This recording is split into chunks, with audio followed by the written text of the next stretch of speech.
ನಮಸ್ಕಾರ ಸ್ನೇಹಿತರೆ, ಇವತ್ತು ನವರಾತ್ರಿಗಳಲ್ಲಿ 4ನೆಯ ದಿನ. ಇವತ್ತು ನಾವು ಕೇಳಬೇಕಾದ ದೇವಿಯ ಕತೆ ಹಾಗೂ ಜಪಿಸಬೇಕಾದ ಮಂತ್ರಗಳನ್ನು ಈ ವಿಡಿಯೋದಲ್ಲಿ ತಿಳಿದುಕೊಳ್ಳೋಣ. ಇವತ್ತು ಈ ಕತೆ ಕೇಳುವುದರಿಂದ ಕುಜದೋಷ ಪ್ರಭಾವ ಕಡಿಮೆಯಾಗುತ್ತದೆ, ಶೀಘ್ರದಲ್ಲಿ ವಿವಾಹವಾಗುತ್ತದೆ, ಪ್ರೀತಿ ಪ್ರೇಮದ ವಿಚಾರ ಅಥವಾ ದಾಂಪತ್ಯದಲ್ಲಿ ಸುಖ ಕಾಣುತ್ತದೆ. ಈ ವಿಡಿಯೋ ಶುರು ಮಾಡೋಕ್ಕೂ ಮುಂಚೆ ನೀವಿನ್ನೂ ನಮ್ಮ ಚಾನೆಲ್ ಅನ್ನು ಸಬ್ಸ್ಕ್ರೈಬ್ ಮಾಡ್ಕೊಂಡಿಲ್ಲ ಅಂದ್ರೆ ಖಂಡಿತ ಈಗಲೇ ಸಬ್ಸ್ಕ್ರೈಬ್ ಮಾಡ್ಕೊಳ್ಳಿ. ಹಾಗೆ ಈ ವಿಡಿಯೋ ಇಷ್ಟ ಆದ್ರೆ ಮರೀದೇ ಒಂದು ಲೈಕ್ ಕೊಡಿ. ನವರಾತ್ರಿಗಳಲ್ಲಿ 4ನೇ ದಿನವಾದ ಇವತ್ತು ದುರ್ಗಾದೇವಿಯನ್ನು ಶ್ರೀ ಕಾತ್ಯಾಯಿನಿ ರೂಪದಲ್ಲಿ ಪೂಜಿಸಲಾಗುತ್ತದೆ. ಮೊದಲು ನಾವು ಕಾತ್ಯಾಯಿನಿ ದೇವಿಯ ಸ್ತೋತ್ರವನ್ನು ನೋಡೋಣ. ಚಂದ್ರಹಾಸೋಜ್ವಲಕರ ಶಾರ್ದೂಲ ವರವಾಹನ ಕಾತ್ಯಾಯನಿ ಶುಭಂ ದಯಾತ್ ದೇವಿ ದಾನವ ಘಾತಿನಿ. ನವರಾತ್ರಿಗಳಲ್ಲಿ ತಿಥಿಗಳ ಏರುಪೇರಿನಿಂದ ಕೆಲವೊಮ್ಮೆ 11 ದಿನಗಳವರೆಗೂ ಅಲಂಕಾರಗಳು ನಡೆಯುತ್ತದೆ. ಕಾತ್ಯಾಯಿನಿ ದೇವಿಯು ಸಿಂಹ ವಾಹನದ ಮೇಲೆ ಕುಳಿತುಕೊಂಡು ಕೈಯಲ್ಲಿ ಖಡ್ಗ ಹಿಡಿದುಕೊಂಡು ರಾಕ್ಷಸತ್ವವನ್ನು ನಾಶಪಡಿಸುವ ಜಗತ್ ರಕ್ಷಿಣಿಯಂತೆ ನಮಗೆ ಕಾಣಿಸಿಕೊಳ್ಳುತ್ತಾಳೆ. ಬೀಜಾಕ್ಷರಗಳ ಮಧ್ಯೆ ಮಹಾಮಂತ್ರ ಸ್ವರೂಪಿಣಿಯಾಗಿ ದುರ್ಗಾದೇವಿಯ ಅಂಶವಾದ ಕಾತ್ಯಾಯಿನಿ ದೇವಿಯು ಪೂಜೆಗಳನ್ನು ಸ್ವೀಕರಿಸುತ್ತಾಳೆ.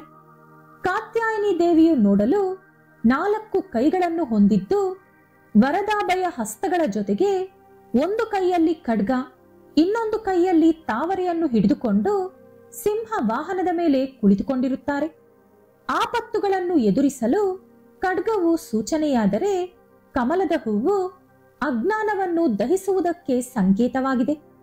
ಆಪತ್ತುಗಳು ಹಾಗೂ ಅಜ್ಞಾನವನ್ನು ದೂರ ಮಾಡುವ ತಾಯಿ ಕಾತ್ಯಾಯಿನಿ. ಚಿನ್ನದ ವರ್ಣದಲ್ಲಿ ದಿವ್ಯ ತೇಜಸ್ಸಿನಿಂದ ತಾಯಿ ಪಳಪಳನೆ ಹೊಳೆಯುತ್ತಾ ಕಾಣಿಸುತ್ತಾಳೆ. ಕಾತ್ಯಾಯಿನಿ ಅಂದರೆ ತೇಜಸ್ವರೂಪಿಣಿ, ಮಹಾತೇಜ ಪುಂಜ ಎಂದು ಅರ್ಥ. ತೇಜಸ್ಸು ಅಂದರೆ ಜ್ಞಾನ. ಕಾತ್ಯಾಯಿನಿ ದೇವಿಯು ನಮ್ಮ ಬುದ್ಧಿಯನ್ನು ಚುರುಕು ಮಾಡುತ್ತಾಳೆ.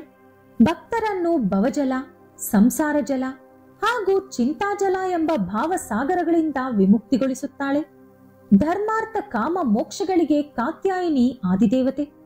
ಮಹಿಷಾಸುರ ಸಂಹಾರದಲ್ಲಿ ಕಾತ್ಯಾಯಿನಿ ದೇವಿಯು ಸಿಂಹದ ಮೇಲೆ ಕುಳಿತುಕೊಂಡು ಯುದ್ಧ ಮಾಡುವ ಮೂಲಕ ದುರ್ಗಾದೇವಿಗೆ ಸಹಾಯ ಮಾಡಿರುವಂತೆ ಸ್ಕಂದ ಪುರಾಣ ಹೇಳುತ್ತಿದೆ.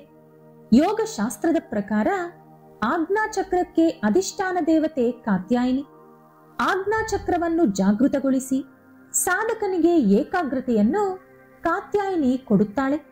ಈ ದೇವಿಯನ್ನು ಪೂಜಿಸಿದರೆ ಸಕಲ ಶುಭವು ನಡೆಯುತ್ತದೆ. ವಿದ್ಯಾರ್ಥಿಗಳು ಕಾತ್ಯಾಯಿನಿಯನ್ನು ಪೂಜಿಸುವುದರಿಂದ ತಿಳುವಳಿಕೆ ಹೆಚ್ಚಾಗುತ್ತದೆ. ಹಾಗೆ ಅವಿವಾಹಿತರು ಕಾತ್ಯಾಯಿನಿಯನ್ನು ಪೂಜಿಸಿದರೆ ಬೇಗನೆ ಮದುವೆಯಾಗುತ್ತದೆ. ಅಂತಹ ಕಾತ್ಯಾಯಿನಿ ದೇವಿಯ ವ್ರತವನ್ನು ಮಾರ್ಗಶಿರ ಮಾಸದಲ್ಲಿ ಅಥವಾ ಯಾವುದಾದರೂ ಶುಭಪ್ರದವಾದ ತಿಂಗಳಿನಲ್ಲಿ ಮಾಡಬಹುದು. ದ್ವಾಪರ ಯುಗದಲ್ಲಿ ಗೋಪಿಕೆಯರು ಶ್ರೀಕೃಷ್ಣನನ್ನು ಮದುವೆಯಾಗಬೇಕು ಎಂಬ ಕೋರಿಕೆಯಿಂದ ಕಾತ್ಯಾಯಿನಿ ದೇವಿಯ ವ್ರತವನ್ನು ಮಾಡುತ್ತಿದ್ದರು. ಅದೇ ರೀತಿ ಶ್ರೀಕೃಷ್ಣನನ್ನು ಪತಿಯಾಗಿ ಪಡೆಯಲು ರುಕ್ಮಿಣಿ ದೇವಿಯೂ ಸಹ ಈ ವ್ರತವನ್ನು ಮಾಡಿದ್ದಳು. ಈಗ ಕಾತ್ಯಾಯಿನಿ ದೇವಿಯು ಯಾವ ರೀತಿ ಅವತರಿಸಿದರು ಎಂಬುದನ್ನು ನೋಡೋಣ. ದುರ್ಗಾದೇವಿಯ 9 ರೂಪಗಳಲ್ಲಿ 6ನೇ ರೂಪವೇ ಕಾತ್ಯಾಯಿನಿ. ಪೂರ್ವದಲ್ಲಿ ಕಥಾ ಎಂಬ ಹೆಸರಿನಲ್ಲಿ ಒಬ್ಬ ಮಹಾಋಷಿ ಇದ್ದರು. ಇವರಿಗೆ ದೇವಿ ಉಪಾಸನೆಯಿಂದ ಒಬ್ಬ ಮಗ ಜನಿಸಿದ. ಮಗನಿಗೆ ಕಾತ್ಯ ಎಂದು ಹೆಸರಿಟ್ಟು ಅತಿ ಮುದ್ದಾಗಿ ಬೆಳೆಸಿದರು. ಚಿಕ್ಕಂದಿನಿಂದಲೇ ತಂದೆಯಿಂದ ಭಕ್ತಿಯನ್ನು ಕಲಿತುಕೊಂಡ ಕಾತ್ಯ ಬೆಳೆಯುತ್ತಿದ್ದಂತೆ ಕಾತ್ಯಾಯನ ಎಂಬ ಹೆಸರನ್ನು ಗಳಿಸಿಕೊಂಡ. ಕಾತ್ಯಾಯನ ಉತ್ತಮವಾದ ತಪಶಕ್ತಿ ಸಂಪನ್ನನಾಗಿದ್ದ.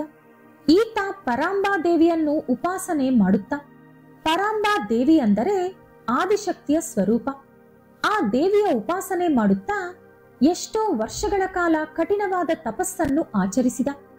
ಭಗವತಿ ಅಥವಾ ದುರ್ಗಾದೇವಿ ಅವರ ಮಗಳಾಗಿ ಜನಿಸಬೇಕು ಎಂಬುದು ಕಾತ್ಯಾಯನನ ಕೋರಿಕೆಯಾಗಿತ್ತು.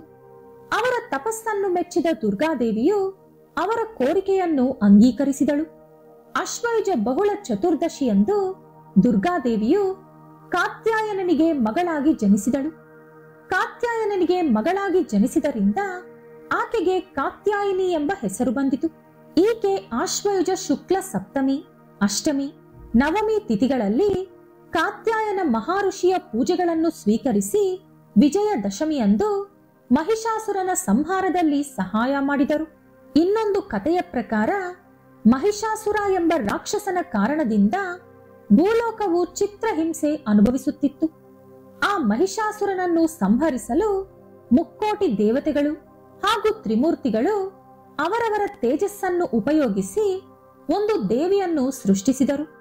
ಮೊಟ್ಟ ಮೊದಲು ಕಾತ್ಯಾಯನ ಮಹಾಋಷಿಯೇ ಆಕೆಯನ್ನು ಪೂಜಿಸಿದ್ದು. ಆದ್ದರಿಂದಲೇ ಆಕೆಯು ಕಾತ್ಯಾಯಿನಿ ಎಂಬ ಹೆಸರಿನಿಂದ ಪ್ರಸಿದ್ಧಿಯಾದಳು. ಆ ರೀತಿ ಕಾತ್ಯಾಯಿನಿ ದೇವಿಗೆ ಶಕ್ತಿಯನ್ನು ಕೊಟ್ಟು ಲೋಕ ಕಲ್ಯಾಣ ಮಾಡಲಾಯಿತು. ಈಕೆಯ ಕಥೆಯು ದುಷ್ಟತನದ ವಿರುದ್ಧ ಧರ್ಮವನ್ನು ಸೂಚಿಸುತ್ತದೆ. ಈಕೆಗೆ ಅಪಾರವಾದ ಬಲ, ಧೈರ್ಯ ಹಾಗೂ ನಕಾರಾತ್ಮಕ ಅಥವಾ ದುಷ್ಟಶಕ್ತಿಯನ್ನು ನಾಶಗೊಳಿಸುವ ಶಕ್ತಿ ಇದೆ. ಈಕೆಯನ್ನು ಮುಖ್ಯವಾಗಿ ಅವಿವಾಹಿತ ಸ್ತ್ರೀ ಅಥವಾ ಪುರುಷರು ಒಳ್ಳೆಯ ಸಂಗಾತಿಯನ್ನು ಪಡೆಯುವುದಕ್ಕಾಗಿ ಪೂಜಿಸುತ್ತಾರೆ. ಅನೇಕ ರಾಕ್ಷಸರನ್ನು ಸಂಹರಿಸಿದ ಕಾತ್ಯಾಯಿನಿ ದೇವಿಯು ಭಕ್ತರ ಪಾಲಿಗೆ ಕಲ್ಪವಳ್ಳಿಯಾಗಿದ್ದಾಳೆ. ಕಾತ್ಯಾಯಿನಿಯ ಉಪಾಸನೆಯಿಂದ ರೋಗ, ಭಯ, ಶೋಕ, ಸಂತಾಪ ಮುಂತಾದವು ಶಾಶ್ವತವಾಗಿ ನಾಶವಾಗುತ್ತದೆ. ಆಯಸ್ಸು, ಆರೋಗ್ಯ, ಐಶ್ವರ್ಯದ ಜೊತೆಗೆ ಸುಖ, ಸಂತೋಷ ಪ್ರಾಪ್ತಿಯಾಗುತ್ತದೆ. ಜನ್ಮ ಜನ್ಮಾಂತರದ ಪಾಪಗಳು ನಶಿಸಲು ಈ ದೇವಿಯ ಉಪಾಸನೆಗಿಂತಲೂ ಸುಲಭವಾದ ಮಾರ್ಗ ಮತ್ತೊಂದಿಲ್ಲ. ಇನ್ನು ಕಾತ್ಯಾಯಿನಿ ದೇವಿಯನ್ನು ಪ್ರಾರ್ಥಿಸಲು ನಾವು ಬಳಸಬೇಕಾದ ಮಂತ್ರಗಳು: ಓಂ ಶ್ರೀ ಕಾತ್ಯಾಯಿನಿ ದೇವಿಯೇ ನಮಃ, ಓಂ ದೇವಿ ಕಾತ್ಯಾಯಿನಿಯೇ ನಮಃ. ಇನ್ನು ಅವಿವಾಹಿತರು ಒಳ್ಳೆ ಸಂಗಾತಿಗಾಗಿ ಈ ಮಂತ್ರವನ್ನು ಜಪಿಸಬೇಕು. ಕಾತ್ಯಾಯಿನಿ ಮಹಾಮಾಯೆ ಮಹಾಯೋಗಿನ್ಯಾದೀಶ್ವರಿ ನಂದಗೋಪಸುತಂ ದೇವೀಪತಿಂ ಮೇ ಕುರುತೆ ನಮಃ. ಕಾತ್ಯಾಯಿನಿ ದೇವಿಯ ಮಂತ್ರವನ್ನು ಭಕ್ತಿಯಿಂದ ಜಪಿಸುವುದರಿಂದ ಜಾತಕದಲ್ಲಿರುವ ಕುಜದೋಷ ಪ್ರಭಾವ ಕಡಿಮೆಯಾಗುತ್ತದೆ. ಅವಿವಾಹಿತ ಪುರುಷ ಅಥವಾ ಸ್ತ್ರೀಗಳು ಒಳ್ಳೆ ಜೀವನ ಸಂಗಾತಿಯನ್ನು ಪಡೆಯಲು ಹಾಗೆ ಮಂಗಳ ದೋಷಗಳನ್ನು ಹೋಗಲಾಡಿಸಿಕೊಳ್ಳಲು ಈಕೆಯನ್ನು ಪೂಜಿಸುತ್ತಾರೆ. ಏಕೆಂದರೆ ಕುಜ ಆಕೆಯ ನಿಯಂತ್ರಣದಲ್ಲಿ ಇರುತ್ತಾರೆ. ಹಾಗಾಗಿ ಕಾತ್ಯಾಯಿನಿಯನ್ನು ಪೂಜಿಸಿದರೆ ಕುಜ ಕೂಡ ಸಂತೋಷಿಸುತ್ತಾರೆ. ಇನ್ನು ಸ್ವಯಂವರ ಪಾರ್ವತಿ ಮೂಲಮಂತ್ರ ಇದು. ನಿಮ್ಮ ವಿವಾಹ ಜೀವನ ಸಂತೋಷವಾಗಿರುವುದಕ್ಕಾಗಿ ಈ ಮಂತ್ರವನ್ನು ಜಪಿಸಬೇಕು. ಓಂ ಹ್ರೀಂ ಯೋಗಿನಿ ಯೋಗಿನಿ ಯೋಗೇಶ್ವರಿ ಯೋಗ ಭಯಂಕರಿ ಸಕಲ ಸ್ಥಾವರ ಜಂಗಮಸ್ಯ ಮುಖ ಹೃದಯಂ ಮಮವಾಸಂ ಆಕರ್ಷ ಆಕರ್ಷಾಯ ನಮಃ. ಇದು ಕಾತ್ಯಾಯಿನಿ ದೇವಿಯ ಕತೆ ಹಾಗೂ ಕೆಲವು ಶಕ್ತಿಯುತವಾದ ಮಂತ್ರಗಳು. ನಾಳಿನ ವಿಡಿಯೋದಲ್ಲಿ ನವರಾತ್ರಿಯ 5ನೇ ದಿನದಂದು ಕೇಳಬೇಕಾದ ದೇವಿಯ ಕತೆ ಹಾಗೂ ಜಪಿಸಬೇಕಾದ ಮಂತ್ರಗಳನ್ನು ತಿಳಿಸಿಕೊಡ್ತೀನಿ. ವಿಡಿಯೋ ಮಿಸ್ ಮಾಡದೆ ನೋಡಿ. ಈ ವಿಡಿಯೋ ಇಷ್ಟ ಆದ್ರೆ ಲೈಕ್ ಮಾಡಿ, ಶೇರ್ ಮಾಡಿ. ಇಂತಹ ಹೆಚ್ಚಿನ ಉತ್ತಮ ಮಾಹಿತಿಗಳಿಗಾಗಿ ತಪ್ಪದೇ ನಮ್ಮ ಚಾನೆಲ್ ಅನ್ನು ಸಬ್ಸ್ಕ್ರೈಬ್ ಮಾಡಿಕೊಳ್ಳಿ. ನಾಳೆ ಮತ್ತೊಂದು ವಿಡಿಯೋದೊಂದಿಗೆ ಪುನಃ ಭೇಟಿಯಾಗೋಣ. ಧನ್ಯವಾದಗಳು.